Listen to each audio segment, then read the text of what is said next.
Peter Nichols Reuters. This story was updated on November 13 at 10:28 p.m. just before the stroke of midnight on September 20, 2016. At the height of last year's presidential election, the WikiLeaks Twitter account sent a private direct message to Donald Trump Jr., the Republican nominee's oldest son and campaign surrogate.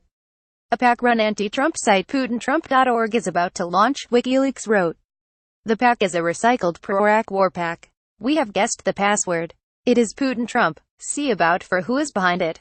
Any comments? The site, which has since become a joint project with Mother Jones, was founded by Rob Glazer, a tech entrepreneur, and was funded by Progress for USA Political Action Committee. The next morning, about 12 hours later, Trump Jr. responded to WikiLeaks. Off the record, I don't know who that is, but I'll ask around, he wrote on September 21, 2016.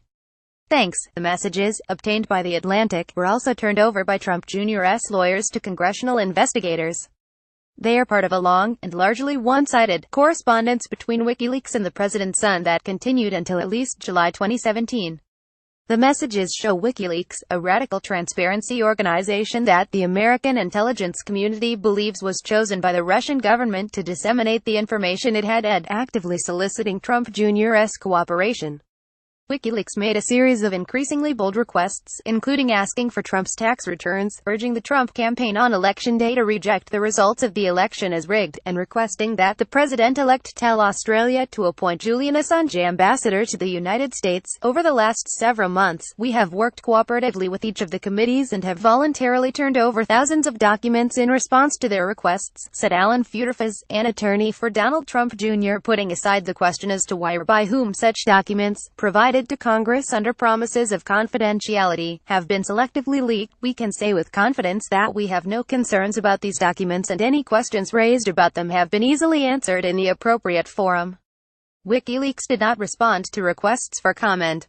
The messages were turned over to Congress as part of that body's various ongoing investigations into Russian meddling in the 2016 presidential campaign. American intelligence services have accused the Kremlin of engaging in a deliberate effort to boost President Donald Trump's chances while bringing down his Democratic rival, Hillary Clinton. That effort, and the president's response to it, has spawned multiple congressional investigations, and a special counsel inquiry that has led to the indictment of Trump's former campaign chair, Paul Manafort, for financial crimes.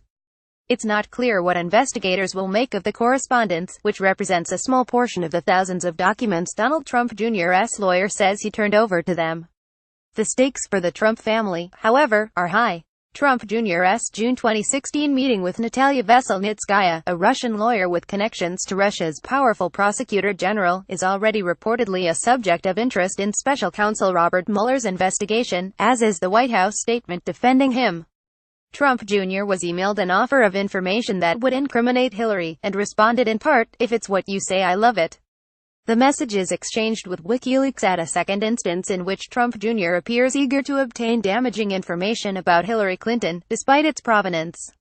Though Trump Jr. mostly ignored the frequent messages from WikiLeaks, he at times appears to have acted on its requests. When WikiLeaks first reached out to Trump Jr. about PutinTrump.org, for instance, Trump Jr. followed up on his promise to ask around. According to a source familiar with the congressional investigations into Russian interference with the 2016 campaign, who requested anonymity because the investigation is ongoing, on the same day that Trump Jr. received the first message from WikiLeaks, he emailed other senior officials with the Trump campaign, including Steve Bannon, Kellyanne Conway, Brad Parscale, and Trump's son-in-law Jared Kushner, telling them WikiLeaks had made contact. Kushner then forwarded the email to campaign communications staffer Hope Hicks. At no point during the 10-month correspondence does Trump Jr. rebuff WikiLeaks, which had published stolen documents and was already observed to be releasing information that benefited Russian interests. WikiLeaks played a pivotal role in the presidential campaign. In July 2016, on the first day of the Democratic National Convention, WikiLeaks released emails stolen from the Democratic National Committee servers that spring. The emails showed DNC officials denigrating Bernie Sanders, renewing tensions on the eve of Clinton's acceptance of the nomination. On October 7, less than an hour after the Washington Post released the Access Hollywood tape, in which Trump bragged about duly assaulting women, WikiLeaks released emails that had pilfered from the personal email account of Clinton's campaign manager John Podesta. On October 3, 2016, WikiLeaks wrote again. Hiya, it'd be great if you guys could comment on push this story, WikiLeaks suggested, attaching a quote from then Democratic nominee Hillary Clinton about wanting to just drone WikiLeaks founder, Julian Assange. Already did that earlier today, Trump Jr. responded in her half later. It's amazing what she can get away with. 2 minutes later, Trump Jr. wrote again, asking, "What's behind this Wednesday leak I keep reading about?" The day before, Roger Stone, an informal advisor to Donald Trump, had tweeted, "Wednesday at Hillary Clinton is done." WikiLeaks didn't respond to that message, but on October 12, 2016, the account again messaged Trump Jr. "Hey Donald, great to see you and your dad talking about our publications," WikiLeaks wrote. At a rally on October 10, Donald Trump had proclaimed, "I love WikiLeaks, strongly suggest your dad tweets this link if he mentions us." WikiLeaks went on, pointing Trump Jr. to the link wikileaksUs, which it said would help Trump's followers dig through the trove of stolen documents and find stories. "There's many great stories the press are missing and we're sure some of your follows sick will find it," WikiLeaks went on. BTW, we just released Podesta emails part 4. Trump Jr. did not respond to this message. But just 15 minutes after it was sent, as the Wall Street Journal's Byron Tao pointed out, Donald Trump himself tweeted, "Very little pickup by the dishonest media of incredible information provided by WikiLeaks. So dishonest, rigged system." 2 days later, on October 14, 2016, Trump Jr. tweeted out the link WikiLeaks had provided him. "For those who have the time to read about all the corruption and hypocrisy, all the WikiLeaks emails are right here, http://wikileaksUs.tk," he wrote. After this point, Trump Jr. ceased to respond to WikiLeaks' direct messages, but WikiLeaks escalated its requests. "Hey Don. We have an unusual idea," WikiLeaks wrote on October 21, 2016. "Leak us one or more of your father's tax returns." WikiLeaks then laid out 3 reasons why this would benefit both the Trumps and WikiLeaks. 1. The New York Times had already published a fragment of Trump's tax returns on October 1. 2. The rest could come out any time through the most biased source, e.g. NYT/MSNBC. It is the 3rd reason, though, WikiLeaks wrote, that is the real kicker. If we publish them, it will dramatically improve the perception of our impartiality, WikiLeaks explained. That means that the vast amount of stuff that we are publishing on Clinton will have much higher impact, because it won't be perceived as coming from a pro-Trump, pro-Russia source. It then provided an email address and link where the Trump campaign could send the tax returns, and adds, the same for any other negative stuff, documents, recordings that you think has a decent chance of coming out. Let us put it out. Trump Jr. did not respond to this message. WikiLeaks didn't write again until Election Day, November 8, 2016. "Hi Don, if your father loses, we think it is much more interesting if he does not sick and spends time challenging the media and other types of rigging that occurred, as he has implied that he might do," WikiLeaks wrote at 6:35 p.m., when the idea that Clinton would win was still the prevailing conventional wisdom. As late as 7:00 p.m. that night, 5:38, a trusted prognosticator of the election, gave Clinton a 71% chance of winning the presidency. WikiLeaks insisted that contesting the election results would be good for Trump's rumored plans to start a media network should he lose the presidency. The discussion can be transformative as it exposes media corruption, primary corruption, PAC corruption, etc., WikiLeaks wrote. Shortly after midnight that day, when it was clear that Trump had beaten all expectations and won the presidency, WikiLeaks sent him a simple message. Wow. Trump Jr. did not respond to these messages either, but WikiLeaks was undeterred.